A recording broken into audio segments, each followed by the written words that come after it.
નમસ્કાર મિત્રો, જય ગુરુદેવ, જય માતાજી. મિત્રો, તમારે જે કંઈ વસ્તુ મેળવવી હોય, જે કંઈ સિદ્ધિ પ્રાપ્ત કરવી હોય, તમે જે મંજિલ તમે ધારી હોય, તમે જે વિચાર્યું હોય, તમારે જે બનવું છે, તમારે કંઈ મેળવવું છે, પ્રાપ્ત કરવું છે, એ બધું જ તમને મળશે. પણ એના માટે આપણે શું કરવું જોઈએ? તમે હોય ચાહે હું કેમ પણ ન હોઉં, પણ સિદ્ધિ વગર, લક્ષ્ય વગર કંઈ પણ પ્રાપ્ત થતું નથી. મિત્રો, કોઈ પણ ક્ષેત્ર હોય, ધંધાકીય હોય, વ્યવસાયકીય હોય, નોકરી હોય અથવા સામાજિક હોય, તમે ભક્ત, દાતા, શૂરવીર, કંઈ પણ ક્ષેત્રમાં કોઈ ભક્તિમય જીવન જીવવા માગતા હોય, કંઈ માતાજીની સેવા પૂજા કરવા માગતા હોય, કોઈને કોઈ ધર્મનું કાર્ય કરવા માગતા હોય, શિક્ષણ તરફ આગળ વધવા માગતા હોય, તમે જે ધારો છો એવા તમે બનવા માગતા હોય, તમારું જે લક્ષ્ય હોય એ પ્રમાણે, પણ કરવું તો પડે જ.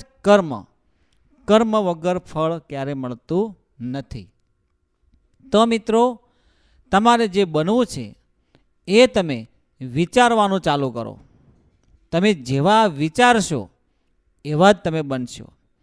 પોઝિટિવ વિચાર રાખો, નેગેટિવ વિચારોને દૂર કરો. બની શકે એટલી ધીરજ અને શાંતિ રાખો. અને તમે જે કાર્ય કરવાના છો, તમે કંઈ પણ વસ્તુ મેળવવાના છો, એ તમારા મનમાં રાખો. ક્યારેય પણ કોઈ વાત તમને કે તમે કોઈને જણાવશો નહીં. મનની વાત મનમાં રાખજો, દલમાં દબાવીને રાખજો. જ્યાં સુધી તમારે કાર્ય સંપૂર્ણ ન થાય ત્યાં સુધી તમે એ કાર્ય તરફ તન તોડત વળગ્યા રહો, મહેનત કરો. બની શકે એટલા જ એક કાર્યમાં રચા પચા રહો, કોઈને પણ જણાવશો નહીં. તો જ એ વસ્તુ તમને પ્રાપ્ત થશે.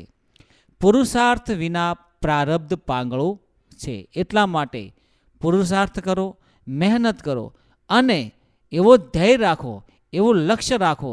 જેમ અર્જુને માછલીને આંખ વિધવા માટે કેટલું મહેનત, કેટલી અને લક્ષ્ય, એકાગ્રતા, ધીરજ, શાંતિ, ધૈર્ય રાખ્યું હશે, ત્યારે એ કાર્યમાં એને પૂરું પાડ્યું હશે. એવી તમારી એકાગ્રતા, તમારું લક્ષ્ય અને તમારી જે ચિત્ત છે એને શાંત રાખો. મગજને, મનને ભટકવા ન દેવું. જે કાર્ય કરો છો એ કાર્યમાં આગળ વધતા રહો.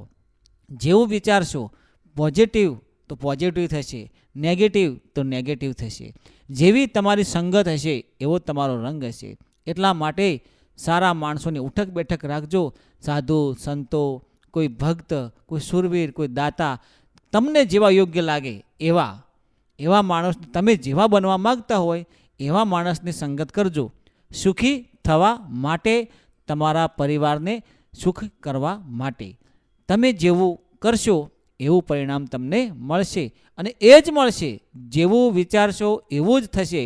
કારણ કે બ્રહ્માંડની એવી શક્તિઓ છે કે આપણે જેવા હોઈએ છીએ એવું જ આપણને દર્પણ એટલે કે અરીસો જે કહેવાય એવું જ આપણને સામે દેખાય છે. તમે વિચારો છો એવું જ થાય છે. આ આશા સાથે આપ સર્વને જય ગુરુદેવ, જય માતાજી.